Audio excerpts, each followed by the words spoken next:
My brother painted sunsets. I hunted shadows in the desert. Then a single phone call dragged me home to avenge his murder, turning a protector into a predator. The call came at 300 hours, ripping me from the sterile quiet of my bunk. On my end of the world, it was just another Tuesday of sand, sweat, and satellite uplinks. But the voice on the other end, my father's, was fractured and thin, a sound I hadn't heard since my mother's first cancer scare. He didn't need to say much. The words, Leo, police, and gone were enough. The world tilted on its axis.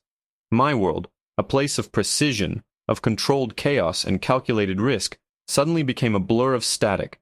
My little brother, Leo, he was the artist, the free spirit. While I was learning to break down and reassemble an M4 in under a minute, he was learning to mix shades of cerulean blue to perfectly capture the twilight sky. I saw the world in terms of threats and targets. He saw it in brushstrokes and potential canvases. He was the heart of our family, the one who stayed home, the one who remembered birthdays and called our parents every Sunday. I was the ghost, a name whispered on secure channels, a presence felt only through sporadic, heavily redacted emails. I was the protector, the sheepdog. And while I was protecting strangers halfway across the globe, a wolf had gotten into my own flock. The flight home was a C-17 transport, a long, rumbling journey in a metal tube filled with the smell of jet fuel and silent, grim-faced men. None of them asked what was wrong. They knew the look. The 1,000-yard stare isn't just for the battlefield. Sometimes the real war is the one waiting for you back home. I spent 18 hours staring at the bulkhead, replaying every memory I had of Leo. His goofy laugh when he tried to teach me to draw, and I ended up with a stick figure that looked vaguely threatening, the proud glint in his eye when he opened his own small art gallery downtown. The last time I saw him, on leave, when he'd hugged me so tight he'd almost cracked a rib, telling me to come home in one piece, you big idiot. When I landed, my parents looked like they had aged a decade. My mother's face was a pale, tear-streaked mask. My father, a man who had always stood like an oak tree, seemed to be stooped, his shoulders heavy with a weight I couldn't see. The official story from the police department was a neat, tidy package of predictable phrases. Routine traffic stop. Vehicle matched the description. Subject became non-compliant. Resisted arrest. And the final gut-wrenching line, the officer feared for his life. Leo, afraid for his life from Leo. My brother, who once rescued a half-drowned squirrel from a storm drain and nursed it back to health in a shoebox. My brother, whose only weapon was a charcoal pencil. It didn't make sense. It was a story designed to be swallowed, not questioned. But I don't swallow stories. I dissect them. I find the weak points, the inconsistencies, the lies. It's what I'm trained to do. The officer's name was David Miller. He was on paid administrative leave, standard procedure, a formality. I met with the police captain, a man with a politician's smile and empty eyes. He offered his condolences and assured me a thorough investigation was underway. He spoke to me like I was just another grieving family member, another civilian who wouldn't understand the complexities of modern policing. He didn't know he was talking to a man who had planned and executed operations in some of the most complex, hostile environments on Earth. He didn't know that for me, an investigation isn't a formality, it's a mission. My first stop was the scene. It was just a nondescript stretch of road on the industrial side of town. The yellow tape was gone, but the ghost of it remained. I walked the ground, my training kicking in. I saw it not as a street, but as a battle space. I noted the sightlines from the surrounding buildings, the location of the streetlights, the lack of any public-facing cameras. They'd chosen their spot well.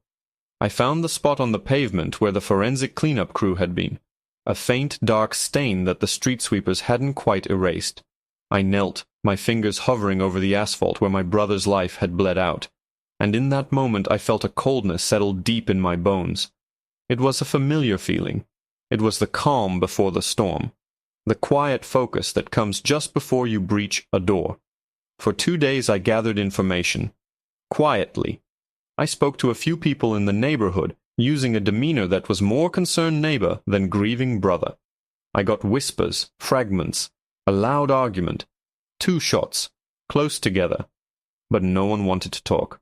No one wanted to get involved. The blue wall of silence wasn't just in the precinct, it extended into the community they were supposed to protect. The breakthrough came from a source I never expected. A young, nervous reporter from a local online news outlet. He'd been given a tip. A file. He was too scared to publish it, terrified of the department's retribution, but his conscience wouldn't let him bury it. We met in a dimly lit parking garage, a scene straight out of a spy movie. He looked at me, his hands trembling as he passed me a small, unmarked USB drive.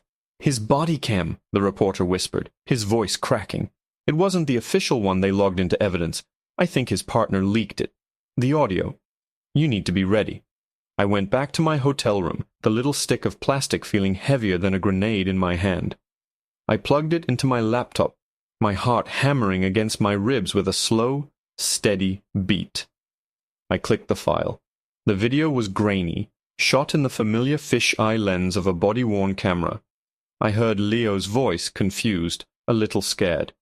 "Officer, I don't understand why you pulled me over." Then Miller's voice, dripping with an arrogant, aggressive authority. The situation escalated in seconds. It was a blur of movement, shouting, a struggle that was entirely one-sided. And then, the shots. 2 of them. I watched my brother fall, but that wasn't the part that broke me. It was what happened after. The camera was still running. Officer Miller stood over my brother's body, his breathing heavy. Then he nudged Leo's leg with his boot. He keyed his radio. Shots fired, 1 suspect down. He clicked it off. He looked at his partner, who was just out of frame, and a sick, triumphant grin spread across his face. He let out a short, sharp laugh, and then he said the words that would change the entire course of my life. The words that turned my grief into something solid, something cold and sharp, and infinitely more dangerous. He leaned down, his voice a mocking whisper that the camera picked up with perfect, horrifying clarity. "Looks like your fancy art degree couldn't save you, boy. Guess you won't be painting any more pictures." The laptop screen went black, but the image was burned onto the inside of my eyelids. My brother on the ground. Miller's boot. That sickening, triumphant laugh. Grief is a fire. It can consume you, turn you to ash. Or you can forge it. You can temper it in ice until it's no longer a wild, roaring inferno, but a single, focused, blue-white point of heat that can cut through steel. I felt that shift inside me. The heartbroken brother receded, and the operator took his place. The mission parameters were clear. The target was identified. The rules of engagement were simple. There were none. I calmly ejected the USB drive. I walked into the small hotel bathroom, dropped the drive into the toilet, and flushed. Then I went back to the laptop. I didn't just delete the file. I initiated a full multipass wipe of the hard drive, a process that would take hours but would leave nothing behind, not even for the most advanced forensics. Protocol. Leave no trace. While it ran, I took out a burner phone I keep for just such occasions. 1 number in the memory, heavily encrypted.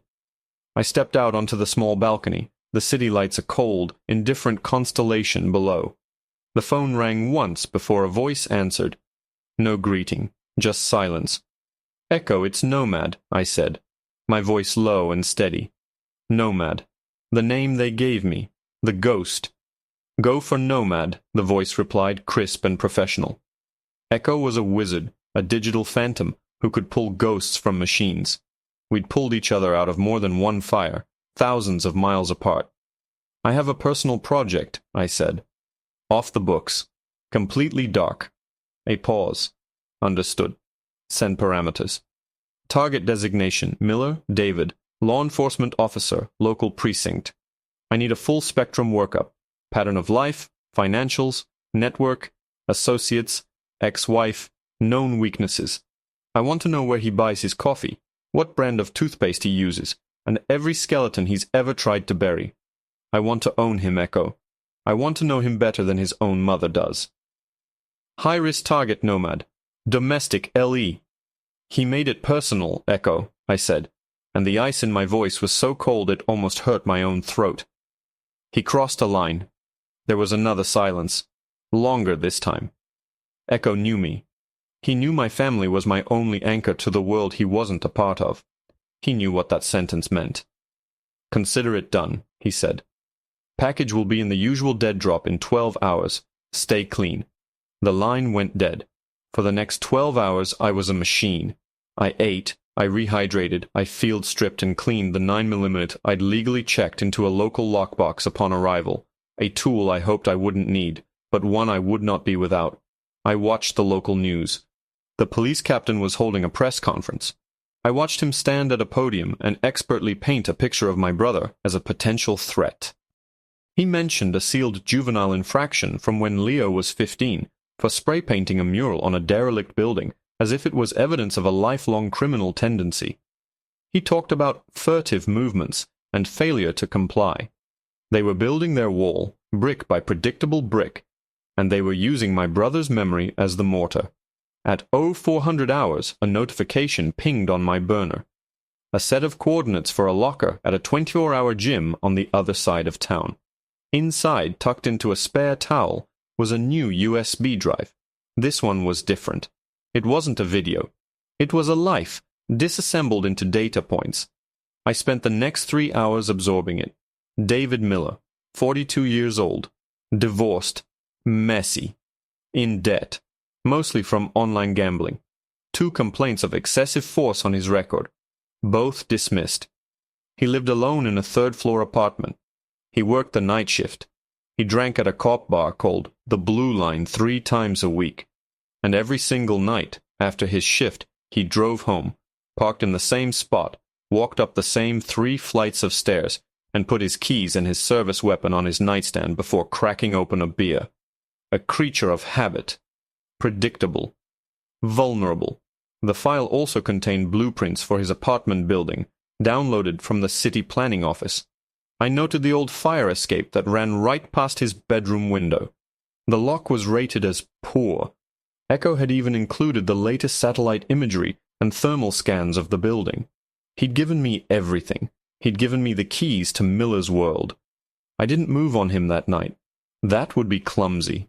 An operator doesn't use a sledgehammer when a scalpel will do. The first step isn't to eliminate the target. The first step is to dismantle his sense of safety, to let the fear seep in, to make him understand that the world is no longer his. I waited another full day, watching, letting him live one last normal day of his life. Then, under the cover of a moonless sky, while Miller was out on patrol, mocking some other kid at a traffic stop, I moved. It was easy. I was a shadow, a whisper of wind on a fire escape. I was inside his sanctuary for less than 90 seconds. I touched nothing, moved nothing, took nothing. I just left something. A message. The next morning Miller came home, exhausted and arrogant as usual. We know from his phone records he called his partner and bragged about getting away with it, about how the investigation was already a joke. He walked into his bedroom, unholstered his weapon, and placed it on the nightstand. And then he froze. His blood ran cold. Everything was exactly as he'd left it. The keys, the lamp, the alarm clock. But there, sitting perfectly centered on the dark wood of the nightstand, was a single, slender stick of vine charcoal, the kind artists use for sketching. It was clean, unused, and it hadn't been there when he left for work. His doors were locked. His windows were secure. There was no explanation. It was impossible. But it was there. And Officer David Miller, the man who feared nothing, suddenly felt a paralyzing dread creep up his spine. He was being hunted. He just didn't know by what. The feedback from Echo came 12 hours later. A single encrypted text. Target is spooked. Swept apartment for bugs twice. Called partner Martinez. Accused him of playing a prank. Argumentative. Unstable. It was working. Fear is a corrosive agent. It eats away at the foundation of a man's confidence, 1 grain at a time. I watched from a distance as Miller left his apartment for his shift that night. His movements were jerky, his head constantly on a swivel. He checked his rearview mirror every 10 seconds. The hunter was now looking for hunters. He was beginning to understand. His partner, Martinez, was the weak link. Echo's file on him was thin. A family man, 2 kids, a mortgage he was struggling to pay. He wasn't a predator like Miller. He was a follower, a man who went along to get along, and was now trapped in the undertow of his partner's crime. He was the one who leaked the video. A flicker of conscience, or maybe just self-preservation. I needed to know which. The second phase of my operation was designed to isolate Miller from his pack. A wolf is dangerous, but a lone wolf is desperate and makes mistakes. The next night I bypassed the primitive security at the precinct's locker room. It was insultingly easy. I didn't touch Miller's service weapon or his belongings. Instead, I taped a small 5x7 photo to the inside of his locker door. It was a photo of Leo, smiling, taken last Christmas at our parents' house. He was wearing a ridiculous sweater my mom had knitted for him, but his eyes were full of life and warmth. Underneath the photo, I used a black marker to write a simple quote from a book Leo loved. The axe forgets, the tree remembers. The fallout was exactly as I'd calculated. I wasn't there to see it, but I had eyes. A sympathetic janitor, a man whose own son had been roughed up by Miller a year prior, was happy to recount the story for a crisp $100 bill. Miller had opened his locker and just stood there, frozen, his face going pale. Then came the rage. He'd ripped the photo down, screaming, accusing everyone in the room of messing with him. He'd gotten in the face of another officer, nearly coming to blows before his sergeant separated them. He was becoming a pariah. The other cops started avoiding him, whispering behind his back. They saw him as unhinged, a problem. They didn't see him as a murderer. They saw him as a mess that might splash back on them. His wall of blue was starting to crumble. Meanwhile, my focus shifted to Martinez. I tracked his pattern of life.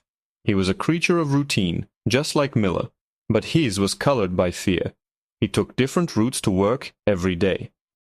He'd stopped going for drinks at the Blue Line after his shift. I watched him one afternoon at a park with his daughter. He was pushing her on a swing, but his eyes were constantly scanning the perimeter. He was a man drowning in slow motion. He was the key. I decided to apply a little pressure. Nothing direct.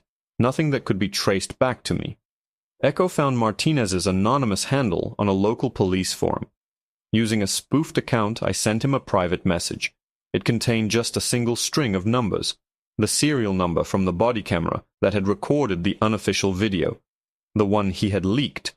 The effect was instantaneous. Through his phone, I watched his biometrics spike. Heart rate, respiration. He started sweating. For the next 48 hours, he was a ghost. He called in sick to work. He didn't leave his house. He was locked in a cage of his own making, and I had just rattled the bars. I knew he was going to break. The only question was which way. Would he go to his superiors and confess, trying to cut a deal? Or would he reach out to the source of his fear? On the third night, he finally moved. He left his house after his family was asleep, using his wife's car, and drove to a payphone on the bad side of town, a relic no one would think to monitor. He was being careful. He thought he was being clever, but he didn't know I was watching his every move through the lens of a drone, hovering silently at 400 feet. He didn't know that Echo was already waiting, a digital shark in the telecommunication lines, ready to intercept the call. I sat in my rented sedan a few blocks away, a laptop open on the passenger seat. Echo's feed came through my earpiece. I heard the clink of coins, the dial tone, the clicks of the number being punched in. This was it. The moment of truth. Was he calling the DA? Internal Affairs? A lawyer? Connecting, Echo's synthesized voice said in my ear. Bouncing the signal. Tracing recipient. A T, the line on the other end, picked up. I heard the voice and my blood turned to ice. It wasn't a cop or a lawyer. It was my father. Hello? He answered, his voice thick with sleep and grief. I watched Martinez on the screen, huddled over the payphone in the rain. I heard him take a shaky breath. Mr. Evans, he stammered, his voice cracking with desperation. My name is Officer Martinez. I was there. I was with my partner when your son... I need to talk to you. There are things you don't know. Things about the man who killed Leo. He's out of control. I think your family is in danger." The line went dead in my ear, but the echo of Martinez's terrified voice ricocheted around my skull. "Your family is in danger." The parameters of the mission had just changed. This was no longer a methodical, psychological dismantling. The threat was now active, immediate. Miller, the cornered rat, was about to bite, and he was aiming for the only thing I had left in the world. I grabbed my burner and dialed my father. He answered on the first ring. "Dad, it's me. I know who just called you. Listen to me, and listen very carefully. Do exactly as I say." My voice was devoid of emotion, a flat, hard command tone he hadn't heard since I was a teenager trying to sound tough. Now it was real. "You are going to call him back at that number. You will tell Officer Martinez that you want to meet. You will tell him to meet you at Leo's gallery in 1 hour. Tell him he must come alone if he wants to talk. Do you understand?" "Son, what is going on?" my father asked, his voice shaking. "There's no time. Just do it, Dad. Please. Then you and Mom get in your car, drive to the safe deposit box, get the emergency documents I left for you, and follow the instructions inside. Do not go home. Do not answer your phones. I will handle this. I will call you when it's over." I didn't wait for a reply. I hung up and keyed my earpiece. Echo, full surveillance on Miller. "He's mobile. I need to know the second he makes contact with Martinez. I'm moving to the objective." Leo's gallery was a small, beautiful space in a refurbished brick warehouse. It was his sanctuary, filled with his soul. Canvases of brilliant sunsets, abstract splashes of color, charcoal portraits that captured the hidden sadness in strangers' eyes. Entering it with the key he'd given me felt like a desecration. But I wasn't there as a brother. I was there as a hunter, preparing the ground. I moved through the quiet space, my boots silent on the polished concrete floors. I killed the main lights, leaving only the track lighting that illuminated Leo's work. The paintings seemed to glow in the darkness, witnesses to what was coming. I found my position behind a large movable wall he used for rotating exhibits, a perfect shadow with a clear line of sight to the front door. "Echo, are you in?" "5 by 5, Nomad," the voice in my ear confirmed. "I have access to the street cams and a thermal overlay. Miller's vehicle just pulled up behind Martinez's house. He's not waiting. He's forcing the timetable." A moment later. "Confirmed. 2 occupants in Martinez's car, heading your way. Miller's holding him at gunpoint. ETA, 6 minutes. 6 minutes. I let out a slow, controlled breath. The rage was there, a cold, dense star in my chest, but my training was a sheath around it. I was calm. I was ready. The headlights of Martinez's sedan swept across the gallery's large front windows, then died. 2 car doors slammed shut. I heard footsteps on the pavement outside, then the sound of a key fumbling with the lock. The door creaked open. Martinez stepped inside, his hands slightly raised. Behind him, pressing the muzzle of his service weapon into Martinez's back, was Miller. His eyes were wide, wired, darting into the shadows. "Old man," Miller shouted, his voice a ragged bark. "You want to talk? Let's talk." That was my cue. With a soft click, the magnetic locks I'd engaged on the door slammed shut. The track lighting went out, plunging the entire gallery into absolute, suffocating darkness. I heard a gasp from Martinez and a curse from Miller. "What the hell?" Miller yelled, his voice tight with panic. "You're a long way from a traffic stop, Officer Miller," I said. My voice wasn't loud, but in the pitch-black silence it filled the space, coming from everywhere and nowhere at once. I was already moving, a shadow among shadows, circling around them. "Who's there? Show yourself." He was trying to sound authoritative, but the fear was a raw edge in his voice. I could hear his shuffling feet, the terrified, shallow breaths of Martinez. "You came into my brother's house," I continued, my voice a low conversational monotone from a new position to their left. "You stood over his body and you mocked him. You mocked his art." "Show yourself, you coward!" he screamed, firing a single panicked shot into the darkness. The muzzle flash was blinding, the gunshot deafening in the enclosed space. The bullet tore through a canvas, a beautiful, chaotic swirl of blues and golds, and thudded into the brick wall behind it. Leo's art, bleeding for him one last time. In the split second the flash illuminated the room, I saw everything I needed. Their positions, Miller's stance, the terror on Martinez's face. It was more than enough time. I closed the distance in 3 silent strides. Before the spots faded from his eyes, I was on him. A sharp, precise strike to his wrist shattered his grip. His gun clattered to the floor. A second strike to the side of his neck, at the brachial plexus, sent a shockwave of paralyzing fire down his arm and dropped him to his knees. Martinez screamed and scrambled away into a corner. It was over in less than a second. I clicked on a small tactical light, pinning Miller in its beam. He was on the floor, gasping, clutching his useless arm. I kicked his weapon away into the darkness. I knelt in front of him, my face inches from his.